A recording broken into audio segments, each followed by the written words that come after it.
ఒక 10 నిమిషాలు నేను చెప్పేది వర్డ్ టు వర్డ్ ఫాలో అవుతుంది. అంటే ఇప్పుడు మూవీకి వెళ్తే మనం స్టార్టింగ్ నుంచి ఎండింగ్ దాకా ఎలా ఫాలో అవుతాం అలా ఫాలో అవుతూనే ప్రతి వర్డ్ మీకు అర్థమవుతుంది.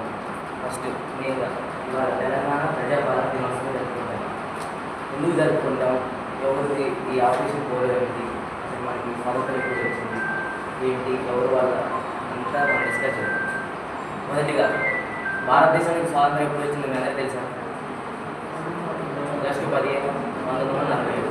కానీ అప్పటికి మన తెలంగాణకి స్వాతంత్రం రాలేదు. ఎందుకంటే అప్పుడు నిజాం రాజు పరిపాలిస్తున్నాడు.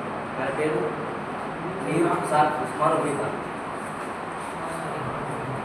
ఆయన ఏం చేశాడు, మన నిధులు, మన ఇప్పుడు హైదరాబాద్ మనకు తెలిసింది ఎన్నో సామ్రాజ్యాలు, ఆర్ట్ ఆఫ్ కల్చర్ అంటే మన హైదరాబాద్ నంబర్ 3 మన ఈ భారతదేశంలో అంత గొప్ప రాష్ట్రం తెలంగాణ. అయితే ఈ సర్దార్ వల్లభాయ్ పటేల్ అంటే స్వాతంత్రం వచ్చినప్పుడు జవహర్లాల్ నెహ్రూ మన ప్రధానమంత్రిగా ఉండేవాడు. అందరికీ తెలిసింది, first prime minister of India.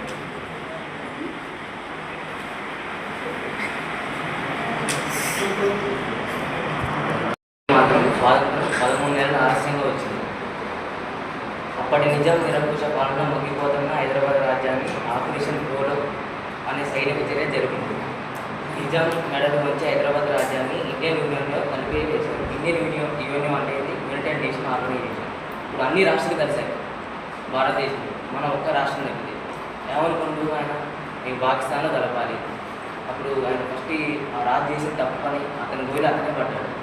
మొదటిగా చేసిన తప్పు ఏంటంటే అమెరికా, ఆస్ట్రేలియాలో మరియు యూరోప్లో వెపన్స్ కొనుక్కొని పాకిస్తాన్కి ఇచ్చేవాడు. ఎందుకంటే మేము కలవాలి, మమ్మల్ని కలుపుకోండి. రెండవది మన ప్రజలు ఊరుకుంటారా? ఇప్పుడు మన హిందూస్ అయినా ముస్లిమ్స్ అయినా మనం ఊరుకోరు కదా, పాకిస్తాన్ మనం వేరే సపరేట్ అవ్వడానికి. రీసెంట్గా వచ్చిన రజాకర్ మూవీ తెలుసుకున్నా, ఎవరైనా చూసారా? ఆ మూవీలో మొత్తం డీటెయిల్గా చెప్తున్నాం సార్. ఆ మూవీని కూడా చూడండి. మరియు